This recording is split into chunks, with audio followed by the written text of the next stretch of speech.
안녕하세요. 선사고등학교 학생 여러분. 저는 선사고등학교 인권상담부 교사 김현주예요. 오늘 학교폭력 예방교육은 불편하지만 우리 모두가 들어야 할 이야기라는 제목으로 진행할게요. 이태원 클라스, 이 드라마 최근에 핫했죠? 이 드라마의 출발 소재가 무엇이었는지 기억하시나요? 네, 바로 학교폭력이었죠. 학교폭력 사건 처리가 화근이 되어서 스토리가 전개되었죠. 이 기사 보셨어요? 김유진 PD가 학폭 논란 끝에 극단적인 선택을 시도했다고 해요. 여러분이 이 수업을 듣게 될 때는 부디 김유진 PD가 깨어났으면 좋겠어요. 피해자는 세월이 흘러도 피해의 고통을 고스란히 가지고 사는 거지요. 결국 가해한 사람에게도 자기가 한 행동이 언젠가는 부메랑이 되어서 돌아오고요. 최근에 학교폭력법이 강화되고 여러 가지 노력들을 많이 하고 있는데요. 그렇다면 이제 학교폭력이 많이 없어졌을까요? 연구에 따르면 학교폭력은 없어지지 않고 혹은 별로 줄어들지 않고 양상이 바뀌었다고 해요. 예전에는 주로 폭행, 폭언, 이간질 이런 눈에 띄는 것들이었지만 요즘은 투명인간 취급, 그러니까 왕따, 그 다음에 SNS 상에서 여러 가지 은밀한 방법으로 이렇게 왕따를 하는 게 문제가 되고 있어요. 더 은밀하고 교묘해졌다고 할 수 있겠죠. 선생님이 학교폭력 예방교육 자료를 찾다가 왕따였던 어른들이라는 유튜브 영상을 만나게 되었어요.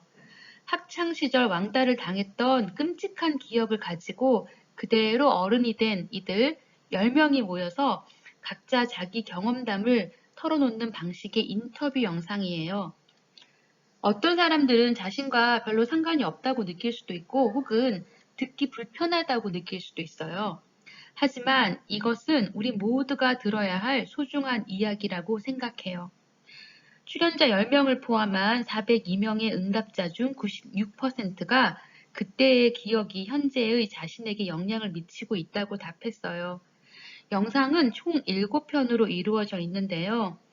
오늘 여러분은 피할 수 있으면 피했으면 좋겠어요. 남자 반편.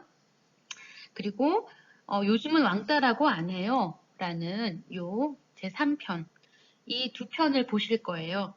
관심 있는 학생들은 유튜브에서 전체를 다 들어보시면 더 좋을 것 같아요.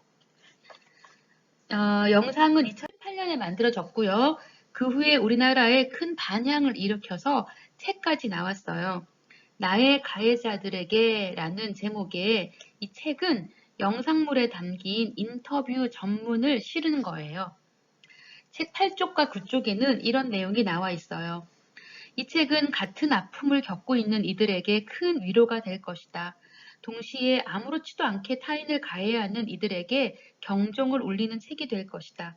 그렇게 되어야만 한다. 이것이 우리의 공감대였다.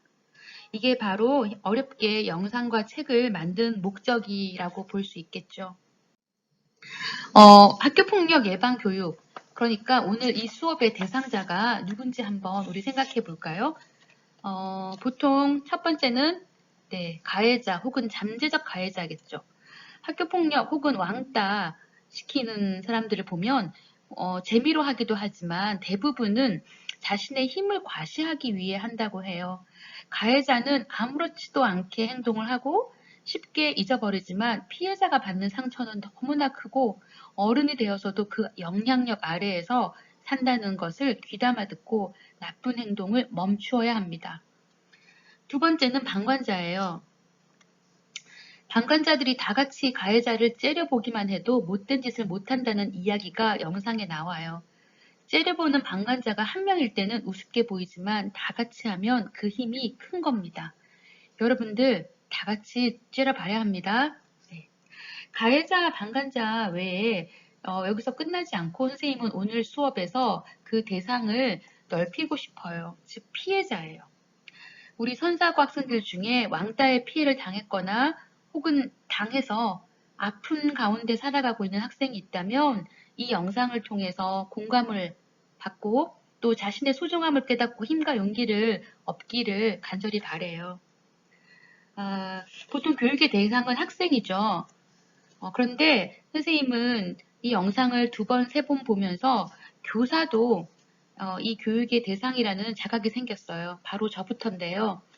내 교실에서 사건이 터지지 않았기 때문에 혹은 내 힘으로 어떻게 할 수가 없어서 혹은 무심해서 투명 인간으로 살아가는 학생을 방관했던 기억이 떠올라서 마음이 아팠어요. 영상을 보면 누군가 이런 말을 해요. 점심시간과 모듬 조짤 때 가장 힘들었대요. 이 부분이 특히 마음이 아팠어요. 오직 올해 우리 선사고에서는 적어도 모듬 짤 때 상처받는 친구들이 생기지 않도록 우리가 다 같이 노력해 보면 좋겠어요.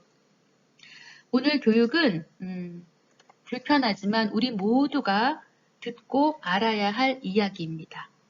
여러분들 영상 2개를 더 보시고 구글 설문지에 답하시고 제출하세요. 곧 학교에서 만나요. 건강하세요.